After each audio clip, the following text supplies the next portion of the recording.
एक महिला जो 7 साल पहले मर चुकी थी, लेकिन मरने के बाद वो अपने ही पति की दूसरी पत्नी के सपने में आती है या हकीकत में आती है, आकर उसको जगाती है, जबकि वो दूसरी पत्नी करीबन 5 महीने की गर्भवती होती है।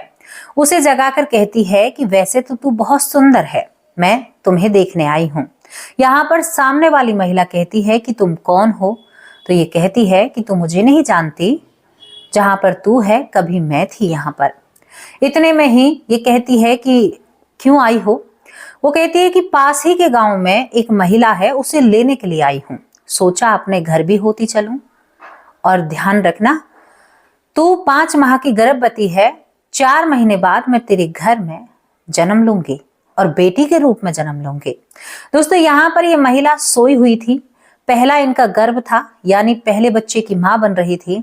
एकदम सोकर जगकर और सीधा अपने पति से बात करती है।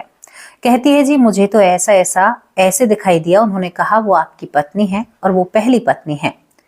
पति कहता है कि वैसे ही कुछ ऐसा ही तुम्हें लगा होगा, शायद दिमाग में कोई बात होगी। वो कहती है कि लगता तो नहीं है कि कोई दिमाग की बात है, लेकिन उससे आगे जब इस परिवार ने पता लगाया तो जिस महिला को वो लेने की बात कर रही थी, बाकायदा वो नाम भी बताकर जाती है और उस महिला को वो सच में ही अपने साथ ले जाती है। अब ये हैरानी भरी बात थी।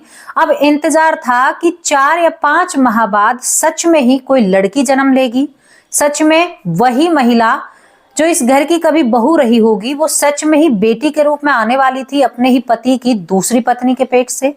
ये बातें थोड़ी सी ऊट पटांग लगती हैं, लेकिन ये सच को गहराती हुई नजर आती हैं। बहुत सारे ऐसे इमोशनल पल इस घटना में छुपे हुए हैं जो आपको कुछ न कुछ सोचने पर मजबूर कर देंगे। दोस्तों, ये घटना हमारे खास एक बहुत अच्छे सब्सक्राइबर, हमारे परिवार का हिस्सा, जिनका नाम पूनम शर्मा है, साइड में मैं उनकी आईडी लगा रही हूँ, इन्होंने हमसे साझा की है और इनके ही परिवार की ये घटना है और बहुत ही दिलचस्प घटना है। डर भी है, पुनर्जन्म भी है, बहुत सारी बातें हैं और शायद इस दुनिया से परे की बातें हैं जो इस दुनिया से दूर सी लगती हैं, अनजानी सी लगती हैं। यहाँ पर दोस्तों, यहाँ पर जो हमारी बहन पूनम शर्मा है, इनके गांव की ये घटना है, इनके परिवार की। और यहाँ पर जम्मू कश्मीर उधमपुर टाउन की ये घटना मैं आपको बता रही हूँ, जहां पर एक कौशल्या नाम की महिला, जिनके पति को पंडित जी कहकर बुलाया करते थे। यहाँ पर कौशल्या और पंडित जी बहुत अच्छा जीवन जी रहे थे। आपको बताऊं, करीबन ये बात होंगी 1966, 67 या 68, इस दौर की ये बातें कर रही हूं मैं। और ये दोनों पति पत्नी बहुत अच्छे से रहते हैं, जिंदगी बहुत अच्छे से बीत रही थी, जिंदगी में कोई दुख या तकलीफ नहीं थी, अपना जीवन बिता रहे थे। यहाँ पर कौशल्या पहली बार गर्भवती होती है। जब पहली बार गर्भवती होती है तो कौशल्या एक बेटी को जन्म देती है। बेटी बहुत खूबसूरत जी। पंडित जी भी बड़े खुश होते हैं कि हमारे घर में लक्ष्मी का आगमन हुआ है। वो अपनी बेटी को देखकर फूले नहीं समाते हैं। धीरे धीरे और वक्त निकलता है। दोस्तों, यहाँ पर जो कौशल्या होती है वो दोबारा से गर्भवती होती है। दोबारा जब वो गर्भवती होती है तो 1969 की ये बात होती है। 1969 से पहले की बात होती है। कौशल्या गर्भवती होती हैं और एक खूबसूरत से लड़के को जन्म देती हैं। पंडित जी शायद मन ही मन सोच रहे थे कि परिवार पूरा हो गया, जन्म हो जाता है, जिंदगी और आगे चलती है। यहाँ पर जापा चल रहा था, यानी जब महिलाएं रेस्ट करती हैं बच्चे को जन्म देने के बाद। अब यहाँ पर 20 दिन बाद इस घर में शायद किसी, कहते ना कि बादल गहरा रहे थे किसी दुख या चिंता के, तभी कौशल्या के पेट में दर्द उठता है और दर्द के साथ साथ कौशल्या एकदम से इस पूरे परिवार को, करीबन 20 दिन के लड़के को और बेटी को छोड़कर इस दुनिया से दूर चली जाती हैं। ये जो बात थी, ये पंडित जी के ऊपर दुखों का पहाड़, संकट आन पड़ा था, क्योंकि परिवार को संभालने वाली, परिवार को संवारने वाली इस दुनिया से जा चुकी थे। पंडित जी बड़े परेशान होते हैं, मायूस होते हैं, उदास होते हैं, रोते हैं पत्नी के लिए, क्योंकि वो पल ही ऐसा था। शायद उनके दुख को कोई और नहीं समझ सकता था। शायद हम बातें कर रहे हैं तो हम भी नहीं समझ सकते। देखो, वो दुख बहुत ही असहनीय होता है और बहुत सारे परिवार के लोग उस दुख से जूझ भी रहे हैं। एक अर्धांगिनी या संगनी का जाना बहुत बड़ी बात हो जाती है। जब कौशल्या इनकी जिंदगी से चली जाती है तो शायद ये अपने आप को टूटा हुआ, बिखरा हुआ महसूस करते हैं और इनकी जिंदगी में से सब कुछ मिट जाता है। फिर भी यहाँ पर पंडित जी अपने बेटे का लालन पालन कर रहे थे। अब यहाँ पर क्या था कि जैसे ही कुछ दिन बीतते हैं तो यहाँ पर जो कौशल्या जी होती हैं वो सबको नजर आने लगती हैं, सबको। बस एक ही बात होती है कि मैं अपने बेटे को नहीं छोड़ूंगी, मैं अपने बेटे को तुम लोगों से लेकर जाऊंगी, वो यही बात करती है। यहाँ पर कई इलाज कराए जाते हैं, कई बाबाओं से सलाह ली जाती है, बहुत सारी चीजें, जैसे पड़ोसी ने कहा, जैसे हमारे रिश्तेदार ने कहा, वो सारी चीजें की जाती हैं, कैसे भी करके इस बच्चे को सही सलामत रखना है। लेकिन दोस्तों, विधि के विधान को कोई नहीं बदल सकता। 1 साल बाद अब कौशल्या जी अपने बेटे को अपने साथ ले जाती हैं। वो हल्का सा बीमार होता है और इस दुनिया से चला जाता है। यहाँ पर पंडित जी की दुनिया में अब 2 लोग इस दुनिया से जा चुके थे, एक बेटा और एक पत्नी। कौशल्या, अब कुछ लोग कहते हैं कि कौशल्या लेकर नहीं गई, अपने आप उसकी मृत्यु हुई, लेकिन कुछ लोग भारी दावे के साथ कहते हैं कि उसे उसकी माँ ही ले गई। अब यहाँ पर पंडित जी का हर दिन और हर रात एक जैसा हो जाता है। घर में एक बेटी और जीवन चल रहा था। जीवन चक्र कभी भी किसी के लिए नहीं रुकता है। धीरे धीरे वक्त बीतता है, वक्त कभी भी नहीं रुकता। सच में ही, चाहे आपका बुरा हो या अच्छा हो, वो चलता ही रहता है, उसका काम चलना ही है। दोस्तों, कुछ दिन बाद, कुछ पड़ोसी, कुछ रिश्तेदारों की सलाह के बाद, करीबन 3 साल बाद या 4 साल बाद यहाँ पर पंडित जी को शादी का सुझाव दिया जाता है कि छोटी बेटी है, इसका लालन पालन है, अभी तुमने देखा ही क्या है, घर परिवार में कोई भी नहीं है, शादी तो तुम्हें करनी होगी। करीबन 5 साल बाद पंडित जी के पीछे जब सभी लोग पड़ते हैं तो पंडित जी सभी की वजह से हामी भर लेते हैं और पंडित जी की शादी हो जाती है। शादी होती है संतोष नाम की महिला से। संतोष जो समझने वाली, लोगों को समझाने वाली, उसने अपनी पति की पहली पत्नी की बेटी को माँ की तरह प्यार देना शुरू कर दिया। वो अपनी मतलब पति की जो पहली पत्नी की बेटी थी ना, उससे बिल्कुल बेटी से भी ज्यादा प्रेम करने लगती है। धीरे धीरे ये बेटी बड़ी होने लगती है। दोस्तों, संतोष भी इस घर में आ चुकी थी। कहीं ना कहीं पंडित जी को भी समझना था कि वो उसके अधिकार है, हक है। यहाँ पर दोस्तों धीरे धीरे और वक्त निकलता है। जैसे ही 7 साल यहाँ पर कौशल्या को इस दुनिया से गए हुए हो गए थे, तभी यहाँ पर संतोष जी गर्भवती होती हैं। गर्भवती होने के साथ साथ वो खबर अपने पति को देती हैं। बहुत ही एक ऐसी बात थी कि मैं गर्भ से हूँ। गर्भ धीरे धीरे बढ़ रहा था। एक बेटी घर में पहले ही थी और अब धीरे धीरे वक्त निकलता है। 5वां महीना यहाँ पर संतोष को चलता है।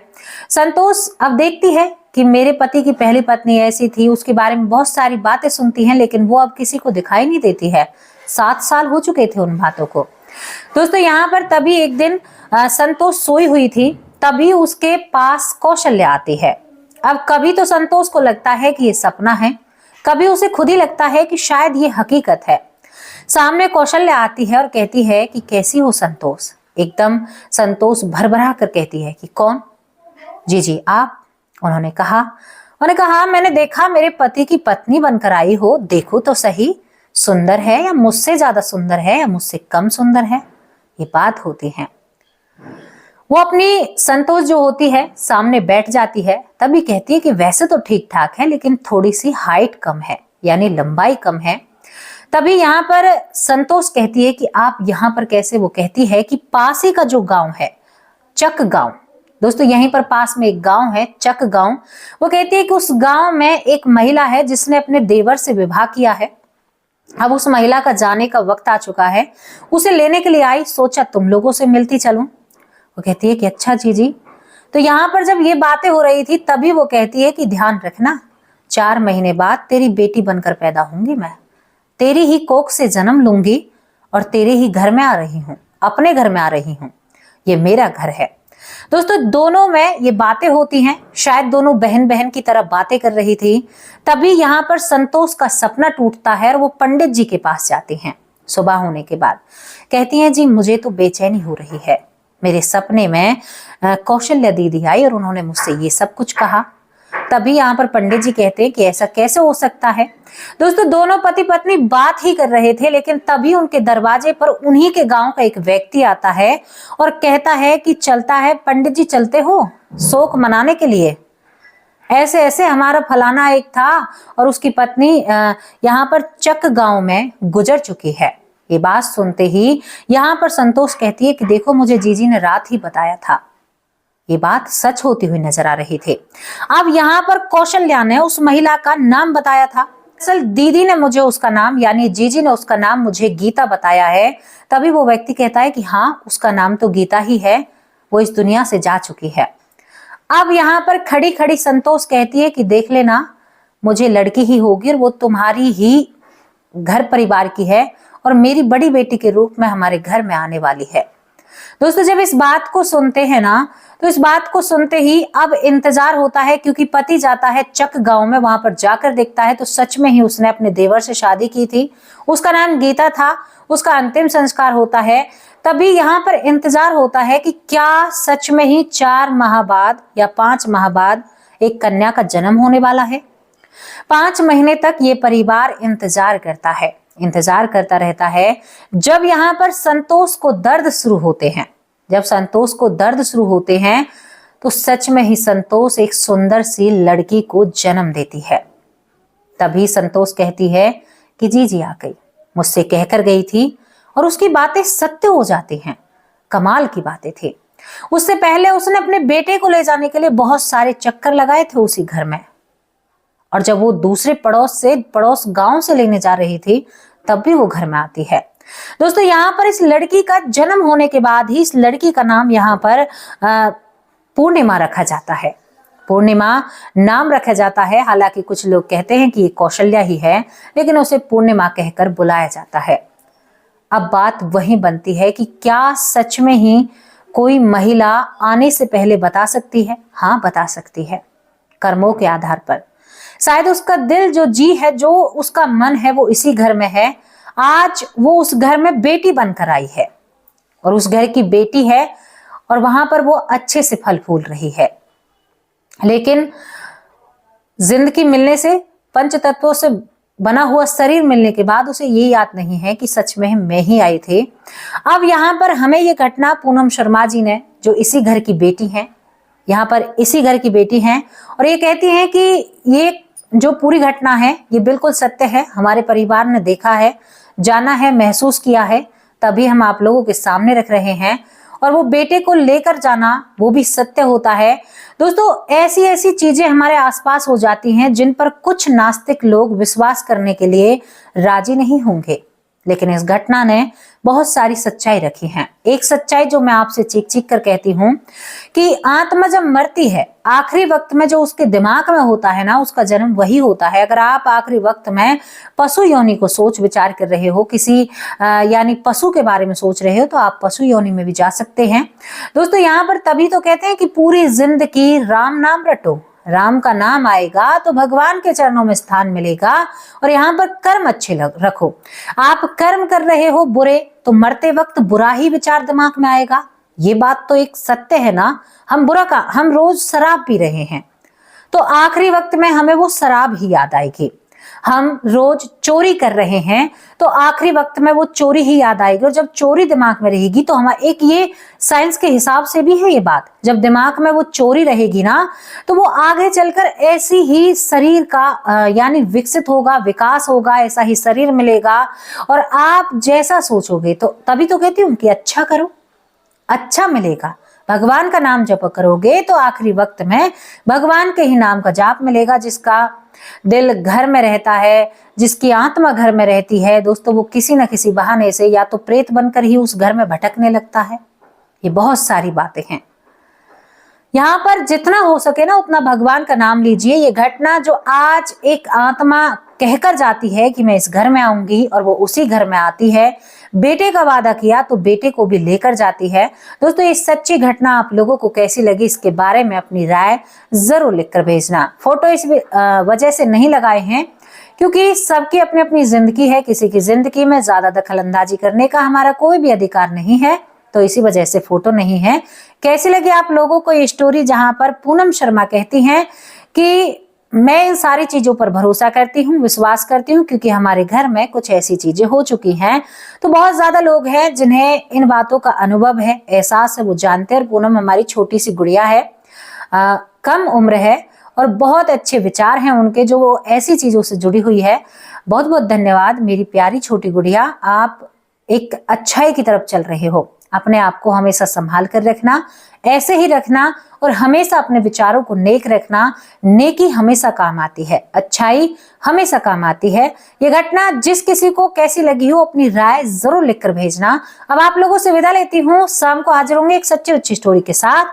तब तक के लिए नमस्कार, जय हिंद, जय भारत। और दोस्तों, थोड़ी सी तबीयत खराब है तो थोड़ी सी आवाज में इधर उधर हो रहा हो तो उसे माफ कर देना। नमस्कार, जय हिंद, जय भारत।